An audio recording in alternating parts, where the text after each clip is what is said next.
अस्सलाम वालेकुम। आज हम ओ लेवल्स पाकिस्तान स्टडीज़ में history and culture of Pakistan का एक टॉपिक देख रहे हैं कि कायद-ए-आज़म के बाद पाकिस्तान किस तरह से मैनेज हुआ। उसमें जो है वो ख्वाजा नाज़िमुद्दीन को हम देख चुके हैं, गवर्नर जनरल्स को देख रहे थे। ग़ुलाम मोहम्मद साहब को आज देखेंगे, और अगर टाइम बचा तो हम इस्कंदर मिर्ज़ा साहब को भी देखेंगे। ठीक है, तो हम अपनी क्लास को, ऑनलाइन क्लास को जो है उसी को रिकॉर्ड कर रहे हैं आज। Let's start. मैंने अभी आपको बताया था कि ख्वाजा नाज़िमुद्दीन कायद-ए-आज़म के इंतकाल के फ़ौरन बाद आए थे 48, 49, 50, 51, और लियाकत अली ख़ान का इनके दौर में 16 अक्टूबर को असैसिनेशन हो गई थी। उसके बाद क्या हुआ, ये बात हो रही है।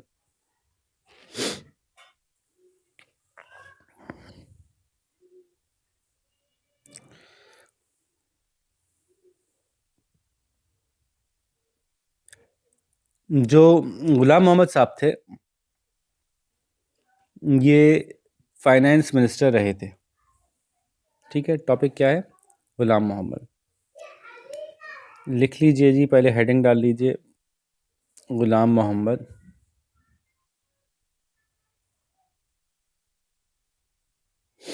और ब्रैकेट में 1951 से 1955 तक लिख लीजिए, 4 साल।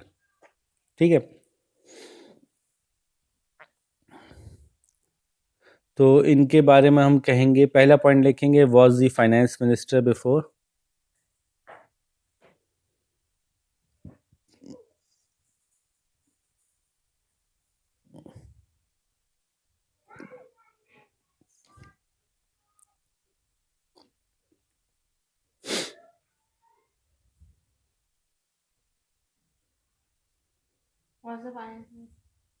Was the finance minister.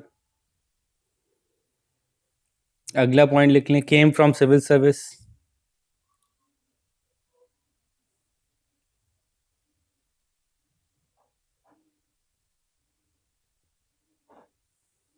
Civil service क्या होती है?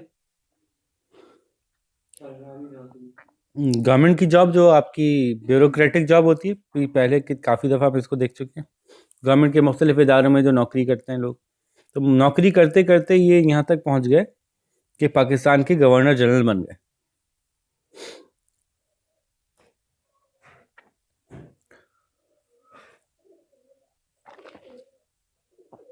अच्छा जी, फिर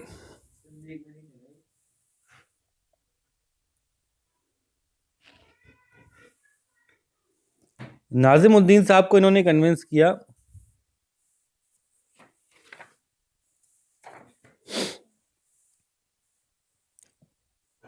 कि आप जो हैं वो प्राइम मिनिस्टर बन जाएं। नाज़िमुद्दीन साहब गवर्नर जनरल थे और लियाकत अली ख़ान प्राइम मिनिस्टर थे। उन्होंने लियाकत अली ख़ान को खुली छूट दे रखी थी कि आप आराम से, इत्मीनान से काम करें, जो करना चाहें। उस वजह से लियाकत अली ख़ान की शहादत भी हो गई थी। तो उस वजह से ये जो इदारा था, प्राइम मिनिस्टरशिप का इदारा, उसकी अपनी एक ज़रा प्रेस्टीज ज़्यादा थी कि वो एक्शंस ले रहा था, वो काम कर रहा था। तो ग़ुलाम मोहम्मद साहब ने जो है वो नाज़िमुद्दीन साहब से कहा कि प्राइम मिनिस्टर के इदारे को ज़्यादा ज़रूरत है, क्योंकि वो एक्टिव एक्शन वाला इदारा होता है, और आपने इतना अर्सा गवर्नमेंट में रहे हैं, गवर्नर जनरल रहे हैं, तो आपको इतना अच्छा आइडिया हो गया होगा कि कैसे चला रहे थे वो। तो उनका जो गैप इतना बड़ा छोड़ के गए हैं लियाकत अली ख़ान, उसको फुलफ़िल करने के लिए आप आ जाएं। ठीक है, तो ग़ुलाम मोहम्मद साहब ने जो है वो अपने गवर्नर जनरलशिप से रिटायरमेंट लेके और प्राइम मिनिस्टर के तौर पे वो, हाँ, ख्वाजा नाज़िमुद्दीन साहब जो हैं वो प्राइम मिनिस्टर बन गए। ठीक है, तो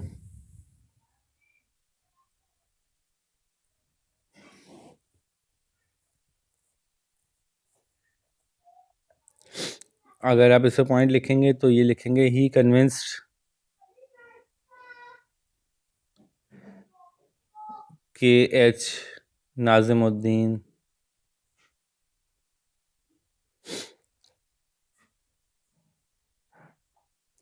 to leave Governor General seat, GG seat, for PM, Prime Ministership, PM ship. Shortcut में लिखना सीखें ताकि आपको जल्दी काम हो जाए आपका. Prime ministership.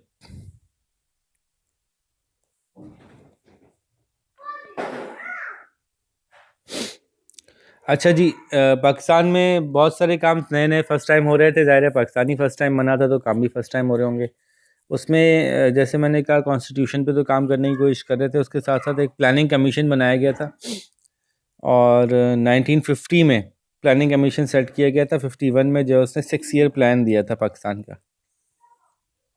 पाकिस्तान का जो प्लानिंग कमीशन शुरू में बने थे ना, ख़ास तौर पे अयूब ख़ान के ज़माने में जो प्लानिंग हुई थी, क्योंकि वो अयूब ख़ान के दौर में तो ये था ना कि भाई ये गवर्नमेंट लंबी चलेगी तो प्लानिंग लंबे दौर की जा सकती थी.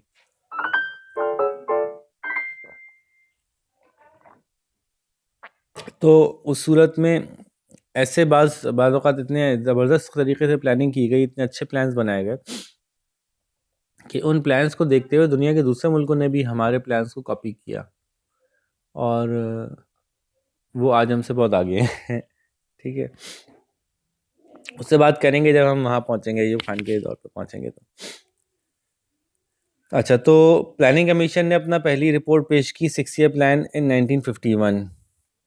तो ये जब 51 में आ गई बात तो ये गुलाम मोहम्मद साहब के अंडर में हुई बात. तो अगला पॉइंट लिखें, इन 1951 first report of planning commission.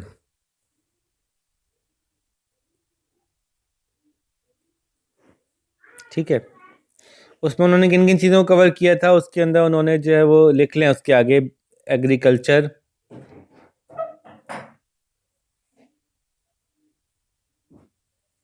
Agriculture है, पावर है, इंडस्ट्री है, कम्युनिकेशन है, ट्रांसपोर्ट है,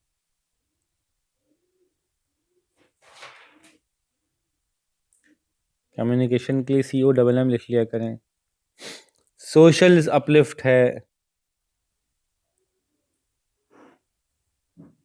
ठीक है, एक तो ये काम हुआ था उनके दौर में 1951 में.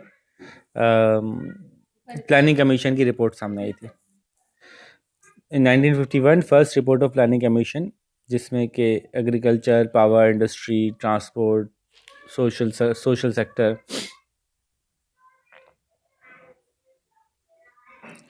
अगला पॉइंट ये लिखना है कि इन्हीं के दौर में जो है वो 1953 में प्लानिंग बोर्ड सेट किया गया था.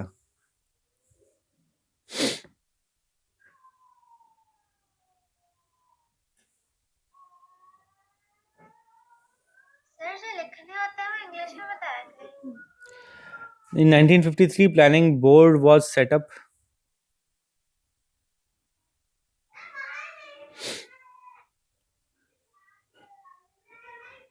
to review the progress. आपने प्लान तो कर लिया 6 साल का, आप उस पर चल भी रहे हैं कि नहीं चल रहे, इसको चेक करने के लिए प्लानिंग बोर्ड तश्कील दिया गया था, to review the progress.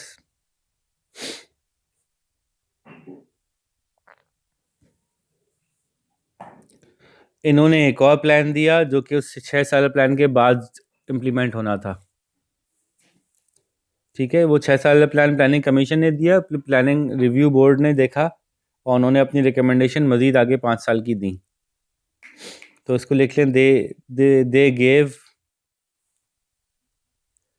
Further 5 year plan. Ji,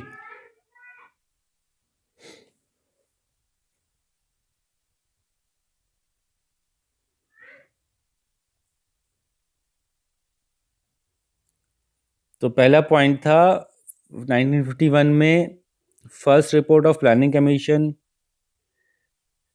about agriculture, power, industry, transport, communication, social uplift. ये 6 year प्लान था. This for the 6 year plan. दूसरा पॉइंट लिखें कि जी 1953 में planning board was set up to review the progress and they gave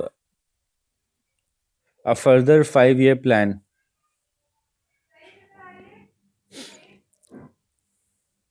ठीक है, 2 point हो गए.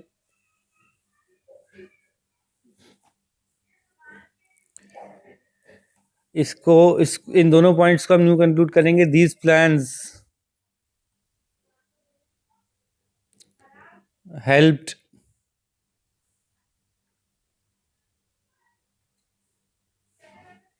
in bringing economic development in Pakistan.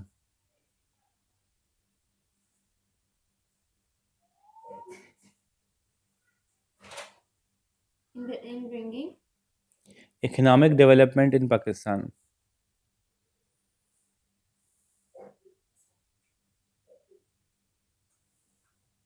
ठीक है. अब इस चूंकि एक प्लान बना लिया गया था ना कि देखिए हमें इस चीज़ की ज़रूरत है, हमें ये करना पड़ेगा, हमें यूं करना पड़ेगा, तो उन चीज़ों को कैसे करेंगे उसके लिए गवर्नमेंट ने प्लान बना के उसको एग्जीक्यूट किया एक साथ मिलके. तो उससे काफ़ी फ़र्क पड़ा.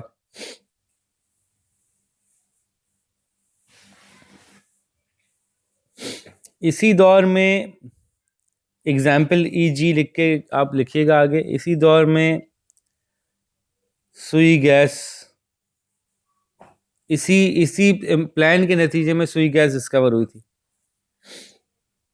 ठीक है. इसी प्लान के नतीजे में मेजर इंडस्ट्रियल यूनिट्स लगाए गए थे. तो एग्जाम्पल्स में लिखिएगा. Example Sui gas, example Sui gas comma major industrial unit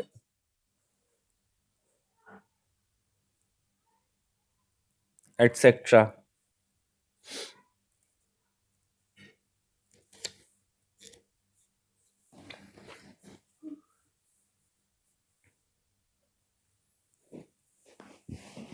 next point लिखें.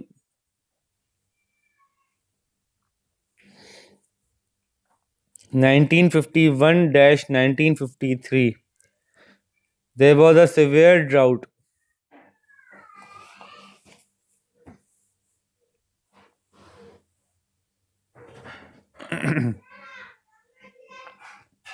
in Pakistan. डैम तो थे नहीं, वो भी अभी भी कोई ख़ास नहीं है. तो जब दरिया में पानी नहीं आएगा तो बस नहीं आएगा, फिर फसल नहीं होगी. पीछे से डैम नहीं है जिसमें के पानी को पिछले सालों का रोका हुआ. 51 से 53 में सेवियर ड्राउट था.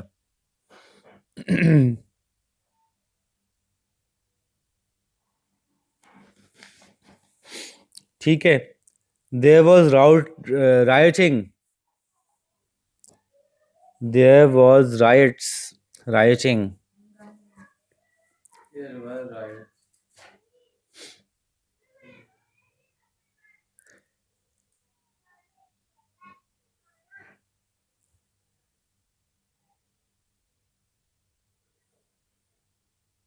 There was rioting in many cities due to food shortages.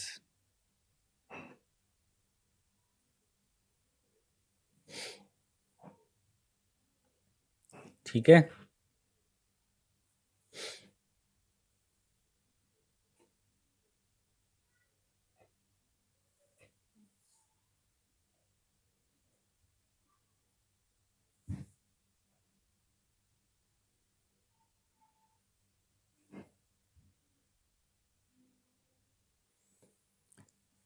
अच्छा जी. फिर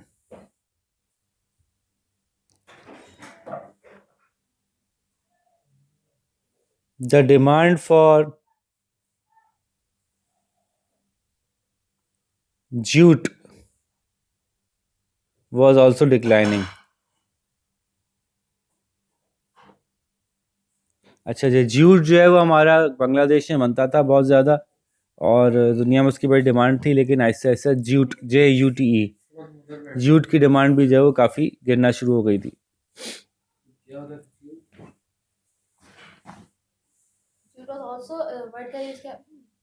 the demand of jute was declining. Jute एक तरह का फाइबर होता है जिससे मुख्तलिफ चीज़ें बनती हैं।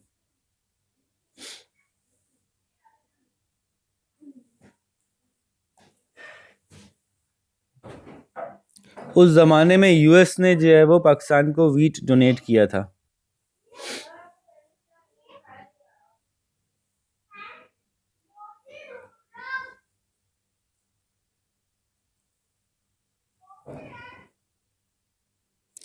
अच्छा, इसके अलावा रिलीजियस राइटिंग भी शुरू हो गई थी।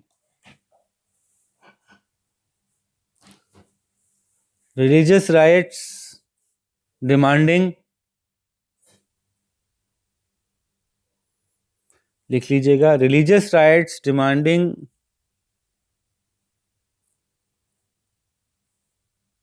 Expulsion of Ahmadis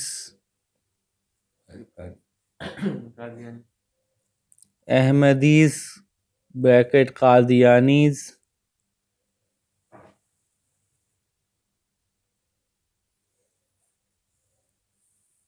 from important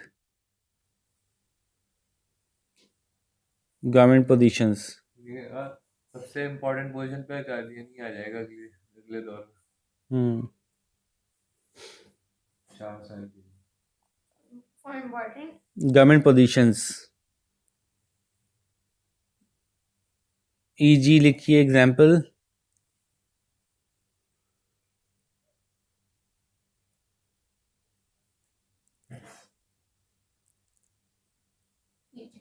Zafrullah Khan,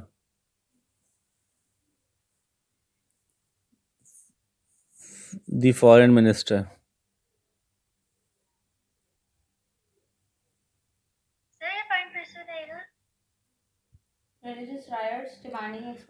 इन्हीं के दौर में रिलीजियस राइट्स भी स्टार्ट हो गई थी। सिर्फ फूड राइट्स नहीं थी, ये रिलीजियस राइट्स भी इसमें शामिल थी, जिसमें कि डिमांड किया जा रहा था कि अहमदीज जो हैं वो बड़े इंपॉर्टेंट पोजीशंस पे आके बैठते जा रहे हैं, इनको गवर्नमेंट की इंपॉर्टेंट पोजीशंस पे निकालें। पाकिस्तान इनके लिए थोड़ी बनाया था हमने, मुसलमानों के लिए पाकिस्तान बनाया और आके अहमदी बैठ गए। तो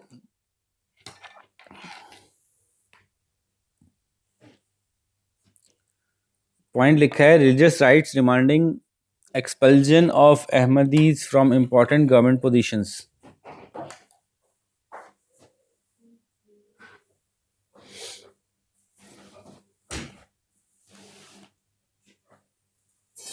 कुक और वेटर दोनों एक ही हमारे घर में। कुक और waiter, very good. Expulsion of Ahmadis from important government positions.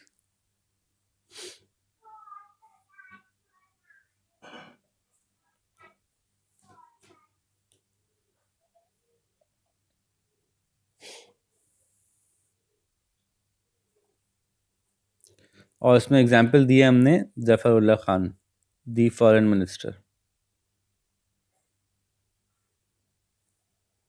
ठीक है।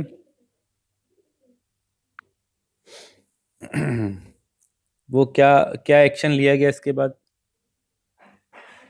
वो एक्शन था martial law.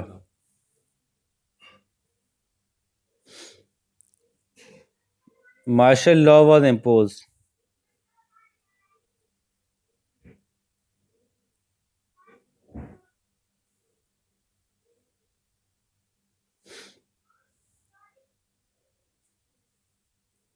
to bring situation under control. Martial law उसका गवर्नर जनरल ने लगाया था।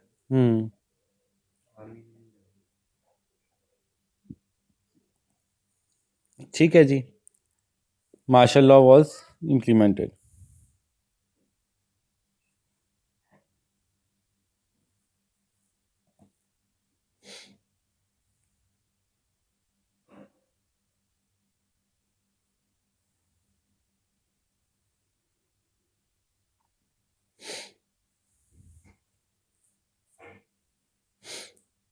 किसी साल में पाकिस्तान में फूड इंपोर्ट हो रहा था, किसी साल में पाकिस्तान फूड एक्सपोर्ट कर रहा था, क्योंकि जाहिर है वो डैम से नहीं, तो प्रोडक्शन कभी ज़्यादा होती थी कभी कम होती थी, किसी साल ज़्यादा होती थी किसी साल कम होती थी।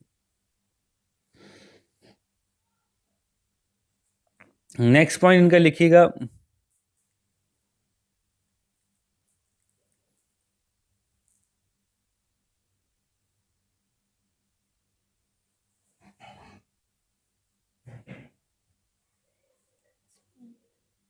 जो आपको याद होगा कि बेसिक प्रिंसिपल्स कमेटी बनी थी और उसने एक रिपोर्ट प्रेजेंट की थी जो बहुत अनपॉपुलर थी और वापस कर दी गई थी कि इसको रिकंसीडर करके भेजा जाए। 1950 में उसने जो रिपोर्ट प्रेजेंट की थी, तो अब उसने 2 साल बाद फिर रिपोर्ट प्रेजेंट की है। ठीक है, इन 1952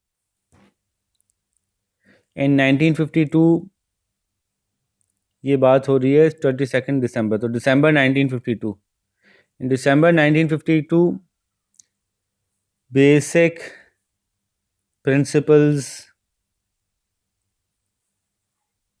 कमेटी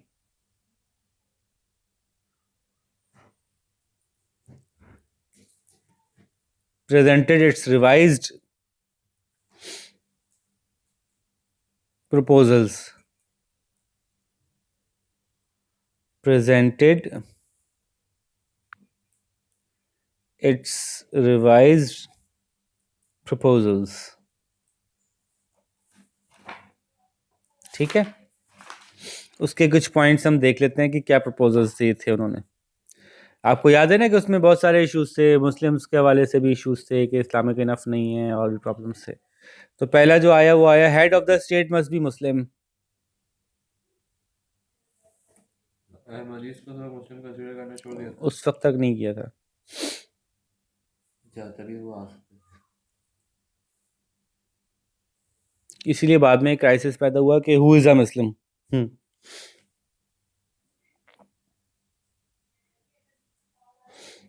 अहमदीस को माइनॉरिटी में लेते हैं। ठीक है, यही तरह से जी, यही तरह से एक असेंबली बनेगी। तो ईस्ट और वेस्ट पाकिस्तान के इश्यूज़ को रिजॉल्व करने के लिए एक पॉइंट ये दिया गया कि एक असेंबली जो बनेगी, जो हाउस बनेगा, असेंबली हाउस जो बनेगा जिसमें लोग जमा होंगे, इलेक्शंस होंगे, तो उसमें 60 फ्रॉम ईस्ट, लिखिएगा 60 from east and 60 from west. बराबर कर दिया। जी,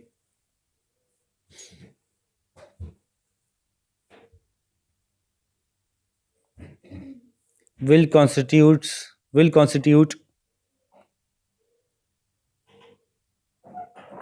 अभी आजकल नाम चेंज हो चुके हैं ना, ये पूरा उस वक्त उन्होंने सिर्फ सजेशन दी थी, उसमें जो उन्होंने नाम रखा था वो रखा था will constitute house of units.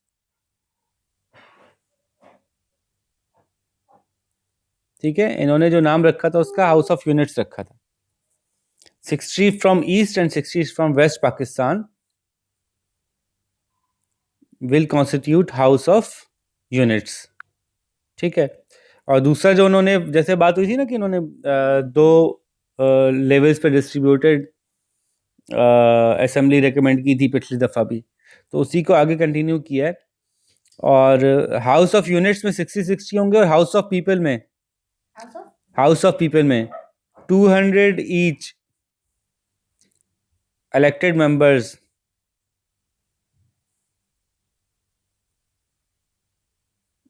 in house of people। मतलब ये जो नाम से कंफ्यूज ना हो, हाउस ऑफ पीपल और हाउस ऑफ यूनिट्स, इसको यूं समझे कि नेशनल असेंबली और कैबिनेट या अपना सेनेट की जैसे बात हो रही है। 60 from east, 60 from west Pakistan will constitute the House of Units.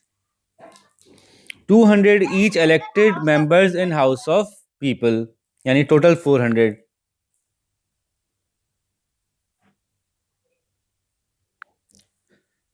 Point number 3, religious minorities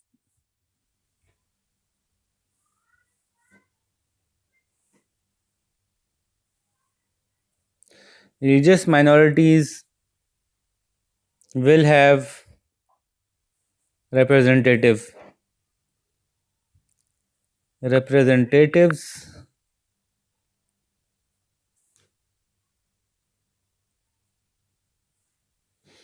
at national and provincial level.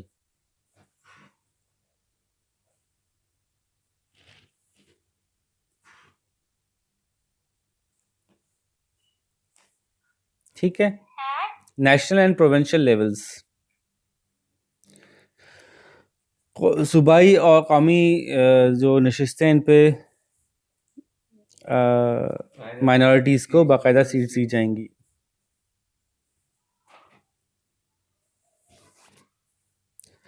Cabinet will be responsible to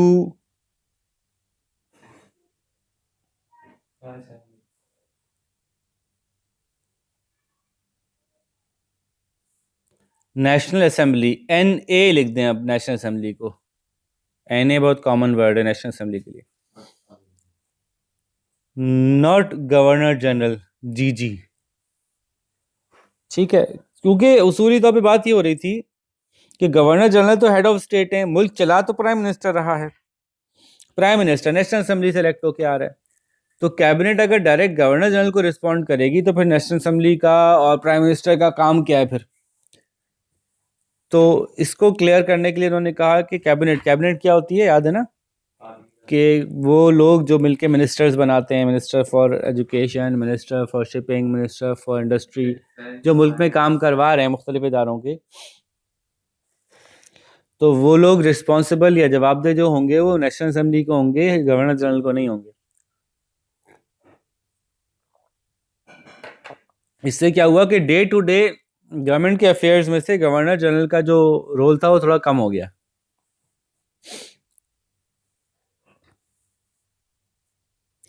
next point है point number 5.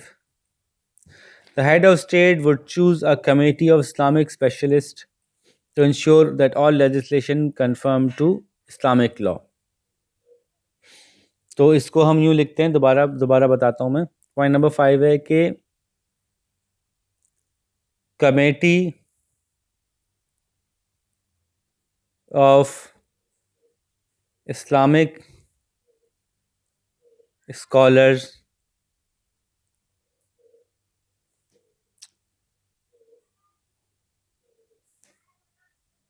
was to be set up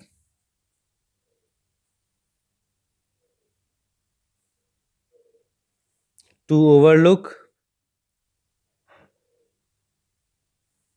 to oversee, overlook, to oversee the legislation. Overlook नहीं बेटा, oversee है. oversee the legislation.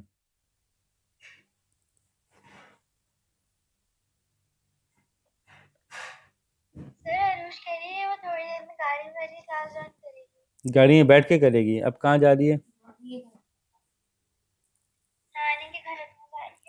अच्छा, वो डुगु डुगु डुगु डुगु डुगु डुगु डुगु करके जवाब आती है. ओके. ठीक है. तो committee of Islamic scholars was to be set up to oversee the legislation. क्या मतलब हुआ? इस्लामिक स्कॉलर्स जो हैं वो कवानीन को देखेंगे कि वो अन इस्लामिक तो नहीं बना रहा कोई. इस तरह की एक इदारा आज तक कायम है. ठीक है, फेडरल शरिया कोर्ट कायम है आज तक. The official language should be settled by the assembly. इन्होंने इस पे से हाथ उठा लिया. इन्होंने कहा बजाय इससे कि हम ये ऑफिशियल लैंग्वेज का जिक्र करें और फिर कोई बात तय ही ना हो पाए, तो कोई ऐसी बात कर दो जिसपे कि मामला तय हो जाए. याद है ना पिछली दफ़ा इन्होंने उर्दू का जिक्र किया तो उस पर हंगामे हो गए थे. तो मैटर ऑफ ऑफिशियल लैंग्वेज लिख लीजिए. मैटर ऑफ ऑफिशियल लैंग्वेज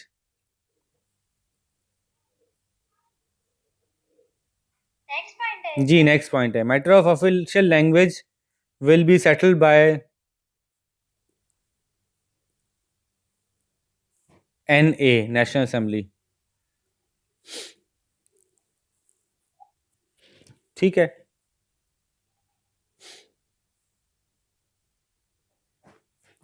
अब इनको भी नीचे इनके नीचे कंक्लूजन लिखिएगा, दे या these points were still met with criticism.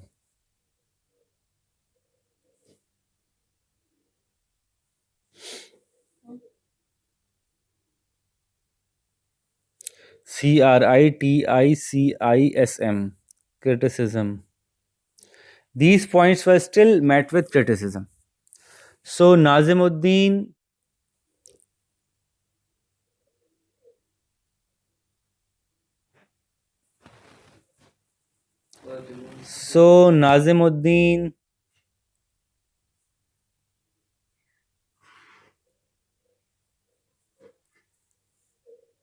took them back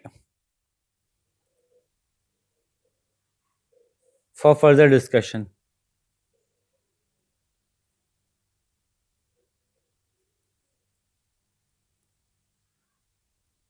ठीक है,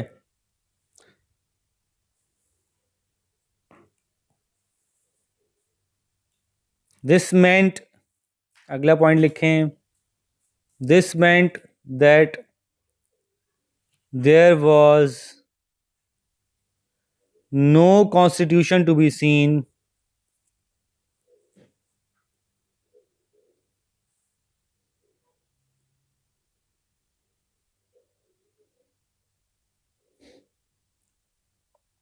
in near future. है ना भाई? अब इससे मसला आपको समझ में आ रहा होगा ना, मसला क्या है? मसला ये है कि 5 सूबे एक दूसरे से बिल्कुल मुख्तलिफ तरह के लोगों के एक साथ एक मुल्क बना के बैठे हैं और ये तय नहीं हो पा रहा कि मुल्क चलाने का उसूल क्या होगा।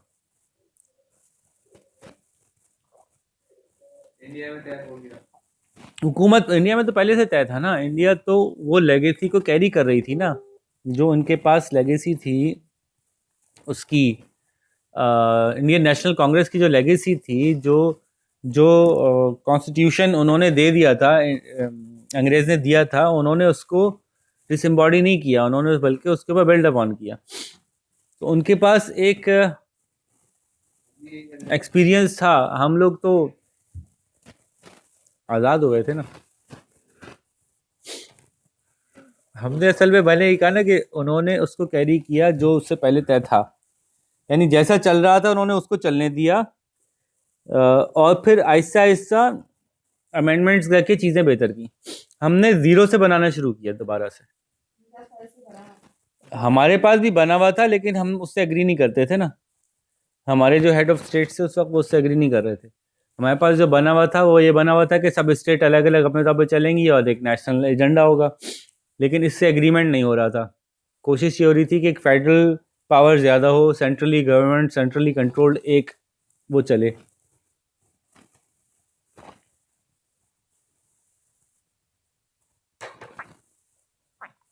ठीक है, तो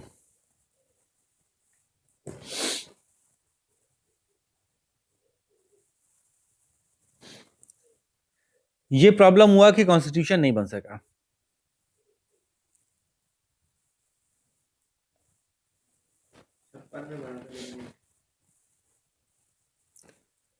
तो ये मैंने लिखा, this meant there was no constitution to be seen, number 1। फिर अगली बात लिखें, this meant that there was no national language,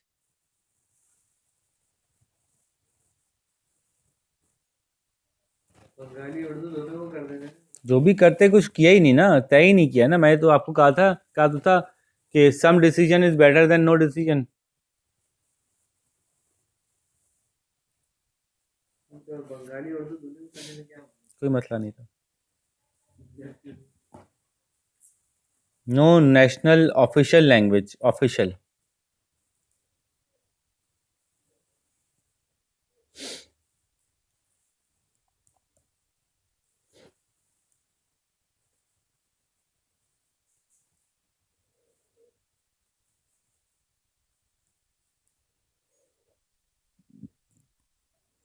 इसके नतीजे में क्या हुआ कि जो भी मामला चल रहे थे, 17 अप्रैल, पॉइंट लिखिएगा, 17 अप्रैल 1953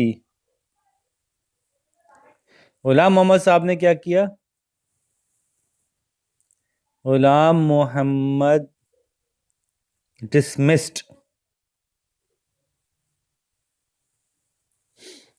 KH Nazimuddin,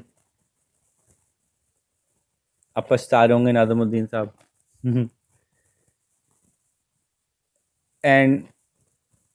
and 3 other members of the cabinet.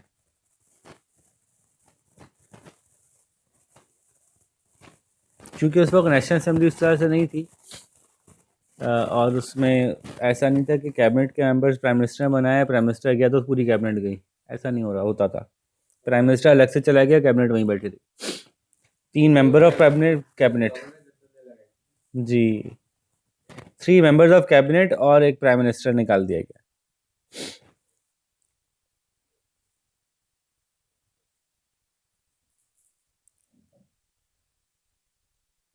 अब इस पॉइंट को पूरा यूं लिखिएगा। In 1953 Ghulam Mohammad dismissed Khawaja Nazimuddin and 3 members of cabinet even though they had obtained जी a vote of confidence। तो कोई नया गेम नहीं है भाई, ये यही चलता आ रहा है, आपको सही तो कहते हैं हम, ये सब कुछ चलता आ रहा है।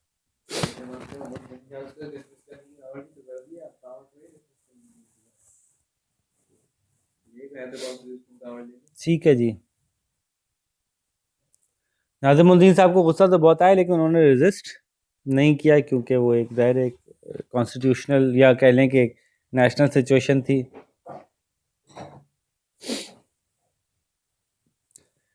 A new prime minister was selected।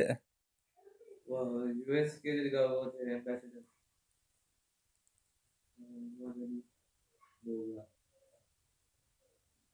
A new prime minister was selected। लिखना है, ये लिखना है कोई नहीं, मैंने यूएस के एम्बेसडर को वापस बुलाना पड़ा जी। नेक्स्ट पॉइंट है जी, नेक्स्ट पॉइंट है, next point. A new prime minister was selected।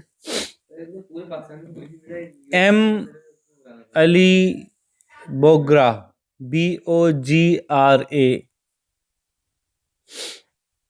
भाई एम्बेसडर ऐसे लोगों को लगाया जाता है जो एक्सपीरियंस होते हैं, बड़े तालीम याफ्ता होते हैं, बहुत हाई डिग्री की उनकी कोई रेपुटेशन होती है,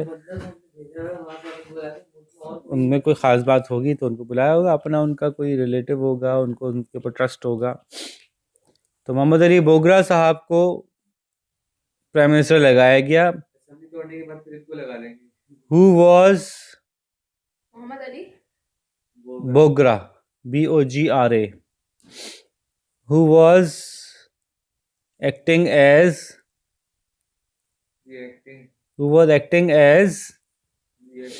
ambassador to USA।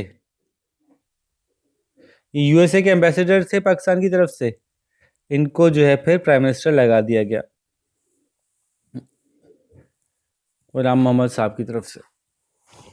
ठीक है जी, ये बात क्लियर हो गई, कोई मसला अभी तक, कोई प्रॉब्लम तो नहीं है, कॉन्फ्लिक्ट कोई सिचुएशन समझ में नहीं आ रही हो? ओके, आगे चलते हैं, हम कंक्लूड करने जा रहे हैं बस अब इस दौर को।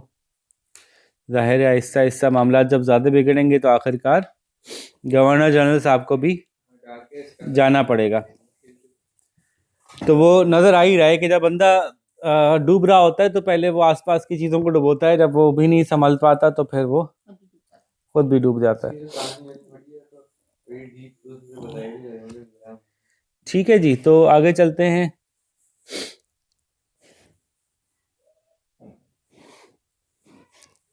बोगरा साहब ने क्या पॉलिसीज अपनाई? अब ये इन्हीं का चल रहा है ना, गुलाम मोहम्मद साहब का, तो उसमें जो बोगरा साहब की पॉलिसीज भी जो है ओबीसी में शामिल हो जाएंगी इन्हीं के दौर में।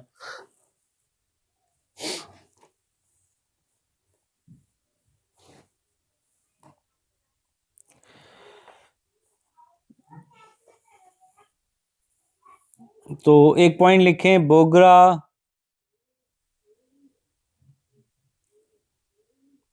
urged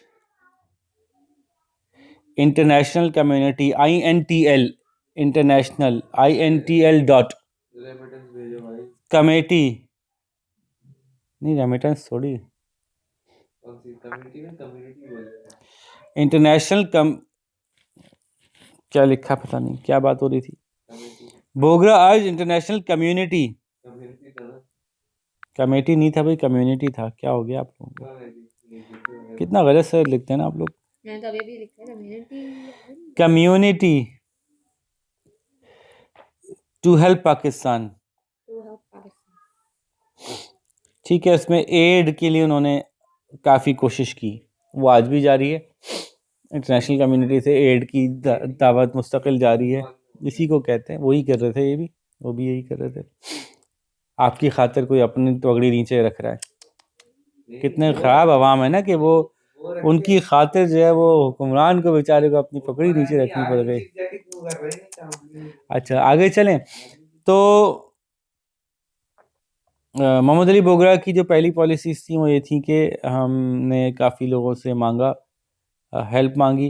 1 million ton of wheat जो है वो ऑस्ट्रेलिया और कनाडा ने भेजी, जिसकी वजह से जो खदशात थे कि जी यहाँ पे तो वो हो जाएगा, फेमाइन हो जाएगा, कहत आ जाएगा बुरी तरह से, तो वो काफ़ी हद तक सबसाइड हुआ।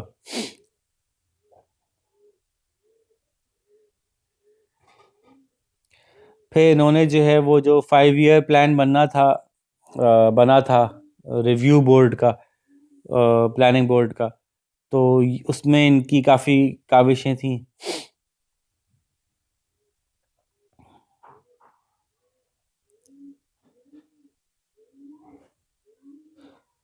फिर इन्होंने जो है वो रीजनल एग्रीमेंट एक क्रिएट करवाया सेंटो के नाम से, central treaty organisation,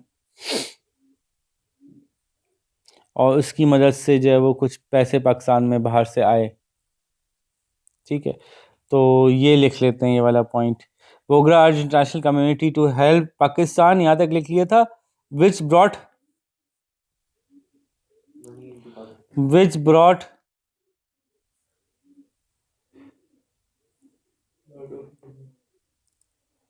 a million tons of wheat million tons of wheat. ton of wheat। Ton of wheat. ठीक है, फिर ये लिखिएगा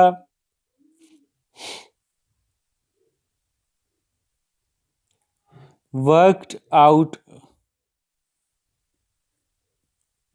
सेंटो CENTO कैपिटल में आएगा पूरा, central treaty organization.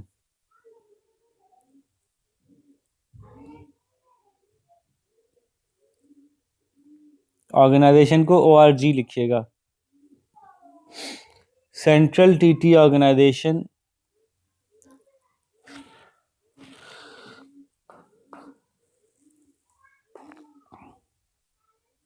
To help gather funds for Pakistan.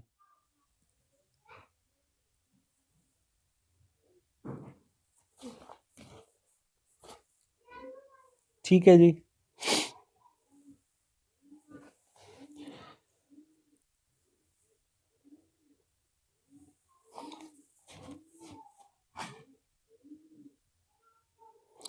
अब गुलाम मोहम्मद साहब ये चाह रहे थे कि वो गवर्नर जनरल बने रहें।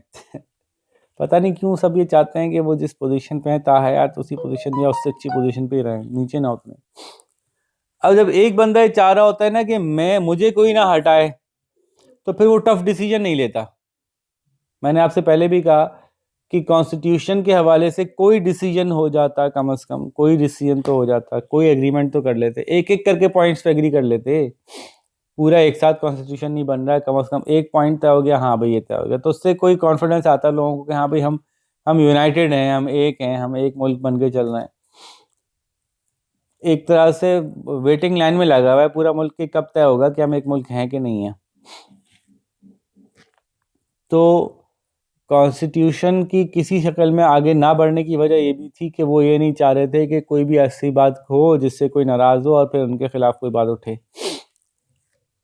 इससे मामला और तूल पकड़ते गए। फिर बोगरा साहब को गुलाम मोहम्मद साहब लेके आए थे कि जी मैं अपनी मर्जी से लेके आया हूँ, मेरा बंदा है, लेकिन बोगरा साहब उनकी इतनी बातें मानने वाले थे नहीं, वो अपनी पॉलिसी चला रहे थे। नेशनल असेंबली डिसॉल्व कर दी, सबका डिसीजन लिया था ना। और जिस वक्त गुलाम मोहम्मद साहब मुल्क से बाहर गए हुए थे, उस वक्त बोगरा साहब ने नेशनल असेंबली को ये बिल पास करा दिया, परसुएड किया कि आप गवर्नर जनरल की पावर्स जो हैं वो लिमिट कर दें। लिमिटेड कर दें, ऐसा बिल पास कर लें। उल्टा क्या करेंगे जब वो बाहर जाएंगे तो फिर आगे करेंगे। गवर्नर जनरल होता है, ठीक है।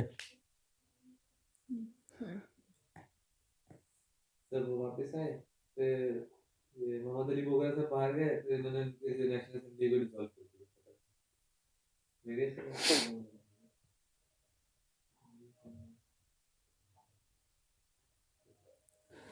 अब क्या हुआ, ये बातें लिख लेते हैं थोड़ी सी इसमें से काम की, जो इम्पोर्टेंट बातें। बस ये इनके ऊपर हम कंप्लीट कर लेंगे।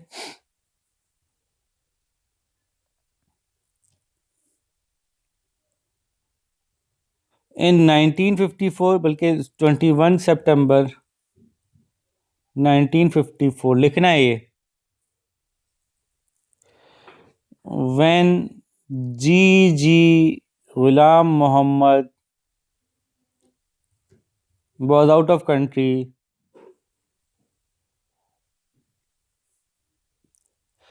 when G.G. Ghulam Muhammad was out of country, अरे वजह ये भी थी ना, सोशल मीडिया वगैरह नहीं था, तो उसको पता ही नहीं चलता था कि काम का क्या बन गया, और आज तो पता चलता है। Bogra convinced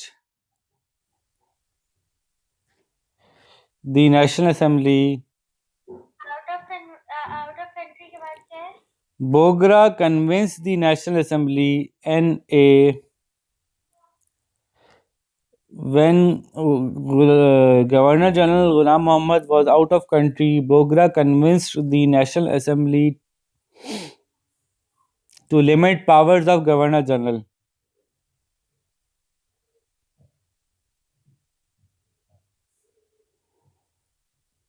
To limit powers of GG. जी या जी सारा जी आ रहा है। ठीक है, जो उन्होंने बातें पास की उसमें लिखिएगा number 1, PM should be member of National Assembly. PM ना, जी, PM should be member of NA. Prime minister national assembly से आना चाहिए, कोई अपनी तरफ से नहीं लगा सकते गवर्नर जनरल साहब। मतलब कि खुद वो जी, cabinet should be approved by NA, CABINET, cabinet should be approved by NA.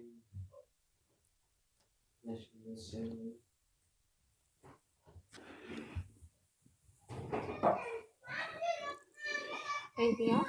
GG must take advice of his ministers. अब ये GG साहब तो फिर वो पपेट ही रह गए ना।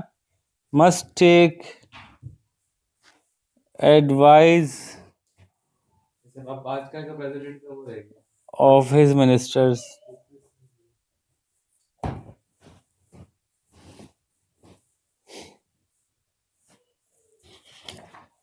ठीक है,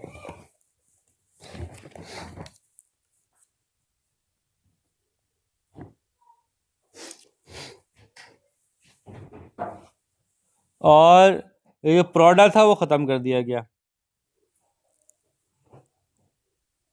एंड प्रोडा पीछे डिस्कस हुआ था ना। Proda ended. एंड गुलाम मोहम्मद साहब के बारे में सारी बातें पास, गवर्नर जनरल के बारे में सारी बातें पास करके नेशनल असेंबली आराम से घर जाके बैठ गई। ओके भाई, हमने तो मसला हल कर दिया, हमने सारा मसला हल कर दिया, हमने जो है वो बेदखल कर दिया अपने गवर्नर जनरल को। अब सारी की सारी पावर नेशनल असेंबली के पास है। खुशी खुशी जाके घर में सो गए। वो नेशनल असेंबली को डिसबैंड कर अब गुलाम मोहम्मद साहब आए, उन्होंने क्या कहा, अच्छा हो वाह बहुत अच्छे काम किया आपने, ज़बरदस्त, बहुत मज़ा आया जी, आप लोग बहुत एडवांस हो गए, नहीं मेरी ज़रूरत ही नहीं आपको, मेरे बगैर इतने अच्छे अच्छे काम कर लेते हैं आप, बहुत खुश हुआ मैं। अब आप लोग आगे बढ़िए, आगे बड़े से बड़े काम कीजिए, शाबाश, अब आप लोग इंटरनेशनल दौरों पे जाइए। तो वो बात चले गए। तो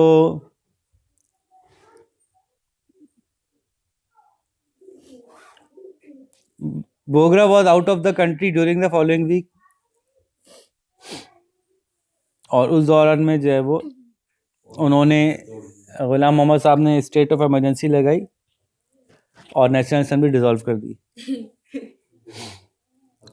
छोड़ दिए। इंतकाम When Bogra was out of the country, Ghulam Mohammad declared emergency and, The state of emergency. ये पॉइंट लिख लीजिए, then when Bogra went out of the country, ये मजे की बात ये इनको वजीर आजम ही रहने दिया। when Bogra went out of the country, GM यानी Ghulam Mohammad declared emergency and dissolved the national assembly NA.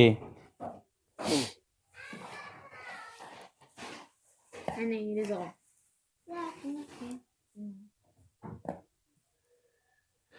और कैबिनेट भी उन्होंने हटा के नई कैबिनेट बना ली। न्यू कैबिनेट अपॉइंटेड हाँ, न्यू कैबिनेट अपॉइंटेड अंटिल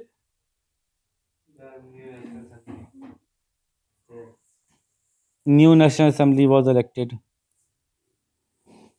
लिख लीजिएगा, new cabinet appointed until the constitution of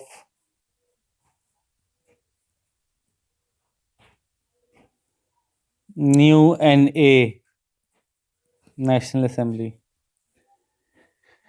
ठीक है,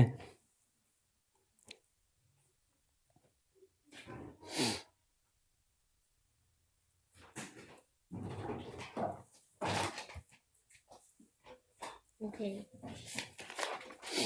अब जो उन्होंने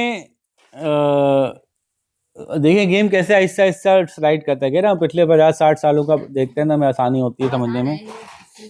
क्या हुआ कि अब इन्होंने जो काम किया वो लिखिएगा, prime minister was still, Chaudhry Mohammad Ali. क्यों आपके ख्याल में ऐसा क्यों होगा? समझे, उसका अपना बंदा था, उसको समझाने के लिए बेटा मैं यहीं पर हूं। Prime minister was still Bogra, वो साबित कर दिया। but new cabinet members और अपॉइंटेड जिनमें और आर्मी के बंदे भी शामिल थे, included Sikandar Mirza, Ayub Khan, Ayub Khan, Ayub Khan army chief cabinet member थे। इंक्लूडेड अयूब खान ऐसा हो सकता है आर्मी से CNC of the army, commander in chief of the army, Ayub Khan, CNC of the army, including Ayub Khan, CNC of the army, CNC कहते हैं commander in chief. Commander in chief COAS लिख देना, चीफ ऑफ आर्मी। उस वक्त तक ये उदा नहीं बना था ना। फील्ड मार्शल से अयूब खान ने दिया था, मुझे अपॉइंट कर देता मैं आपको field marshal, army chief general supervisor. ठीक है भाई। अच्छा, मैंने आपसे पूछा कि इन्होंने बोगरा साहब को प्राइम मिनिस्टरशिप से क्यों नहीं हटाया, आपका क्या ख्याल है?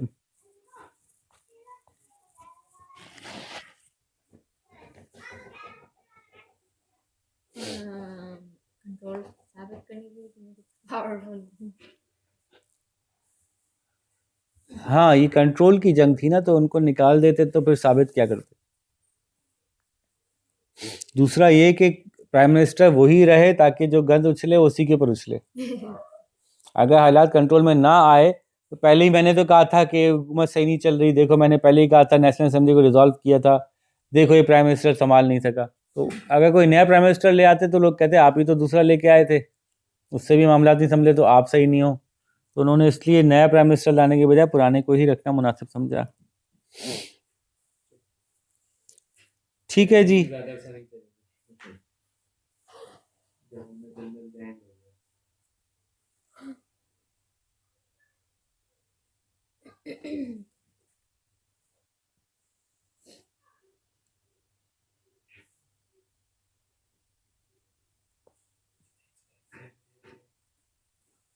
अब दो जो जल्दी जल्दी 2-3 पॉइंट और लिख लें फिर ख़त्म करते हैं।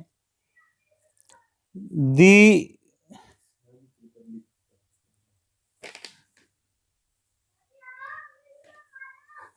The dissolution of National Assembly, DISSOLUTION, dissolution, dissolve करना। The dissolution Call for of NA call for fresh election. was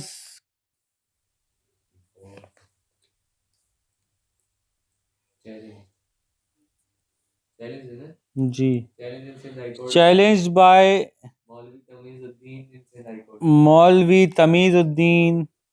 यहाँ लिखे मगर बोला। क्यों पढ़ा हुआ है? तालियां तो बजा दो, शाबाश।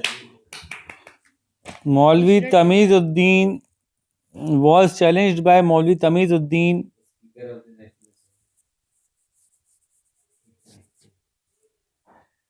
The resolution of the National Assembly was challenged by Maulvi Tamizuddin Tamizuddin in Sindh High Court. in Sindh High Court.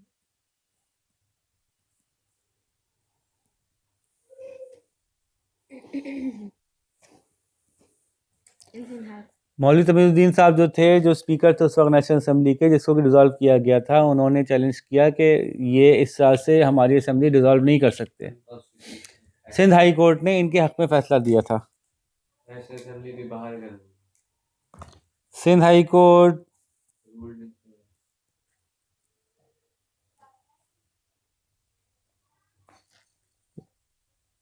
gave ruling sir high court की बात क्या है? Sindh High Court gave ruling in favor of मौलवी Tamizuddin MT Khan. उनके नाम पे MT Khan road भी है, MT Tamizuddin road, Khan. MT Khan लिख देते हैं। एम नहीं लिखना, MT है। इसके जवाब में MT GGGM appeal governor general, थोड़ा मुझे बोलने दो ना, बार बार डबल डबल हो रहा है बेटा। आपको पता है, मुझे पता है, आपको सारा याद है। गवर्नर जनरल गुलाम मोहम्मद लिख रहे हैं, जी क्या लिखा? गवर्नर जनरल इसके जवाब में क्या हुआ? Governor general Ghulam Mohammad BGD appealed against the decision of Sindh High Court SHC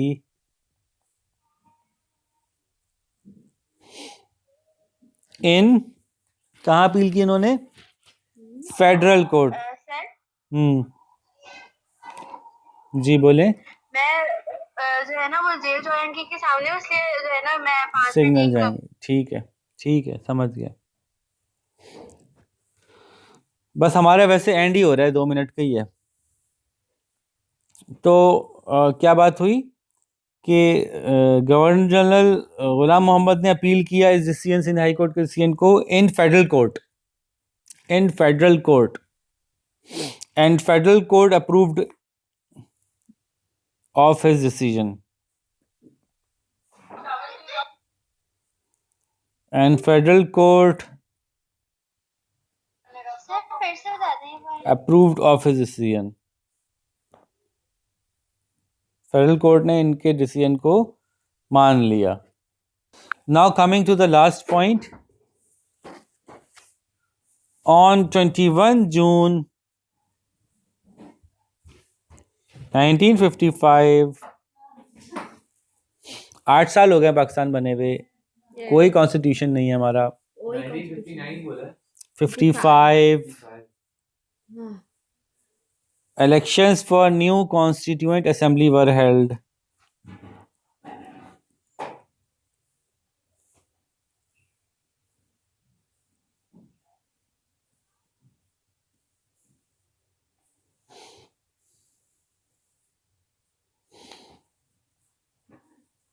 Elections for new constituent assembly were held. वो है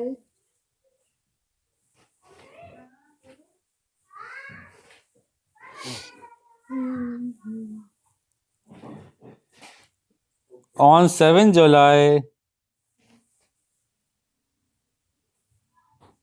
नहीं, ऑगस्ट 7 जुलाई नहीं, सॉरी 7 जुलाई तो कुछ और हुआ था. इन अगस्त. सब कुछ किया, आखिर में फायदा क्या हुआ? Ghulam Mohammad was seriously ill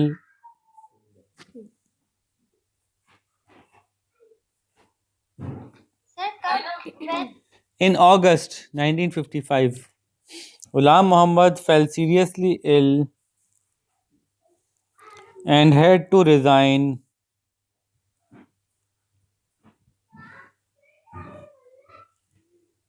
in August G.M. Ghulam Muhammad was seriously ill and had to resign.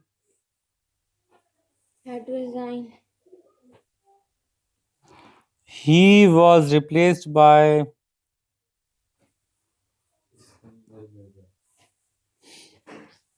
Major General MJ M.G. J कैसे? MG, sorry. Major General Iskandar Iskander या Sikandar? Iskandar Mirza. Iskander. IS के अंदर.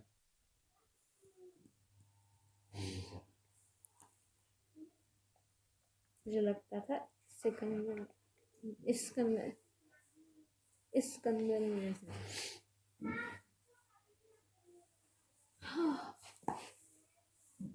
And the end.